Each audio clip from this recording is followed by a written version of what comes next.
বিয়ের পর বৃদ্ধ বাবা মাকে রেখে ছেলের জন্য বউকে নিয়ে আলাদা ঘরে চলে যাওয়া কি জায়েজ? অবশ্যই জায়েজ। আলাদা ঘরে যেতে হবে। মান ইসতাতা মিনকুমুল বাআতা ফালিয়াতাজাওয়াজ। কেউ যদি সক্ষম হয় সেজন্য বিয়ে করতে বলেছে।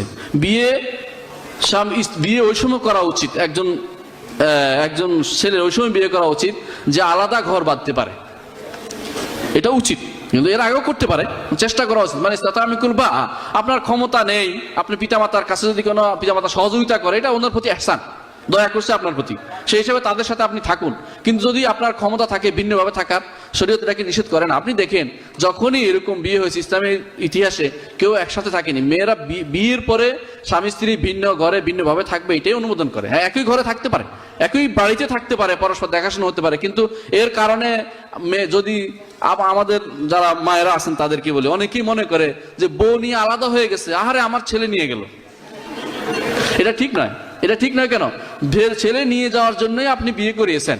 এই ছেলেকে আপনার ডোরে আর বাঁধার সুযোগ নাই। বিয়ে হয়েছে, এখন বড় হয়েছে, বিয়ে হয়েছে তাদের মধ্যে, তাদের ভিন্ন সংসার। যেমনি ভাবে আপনি হয়তো আপনার শাশুড়ি দ্বারা নির্যাতিত হয়েছেন, এক সময় দেখা করেননি, দিনের বেলা ভয়ে কথা বলেননি, এখন বুড়ো হয়েছে বলে আপনার ভবিষ্যৎ প্রজন্মকেও সে সুযোগ দিবেন না, এটা ঠিক নয়, ঠিক নয়। স্বামী স্ত্রীর মধ্যে সবচেয়ে বড় জিনিস হচ্ছে তারা একান্তে থাকবে, এক ঘরে থাকবে, এটা হচ্ছে নিয়ম।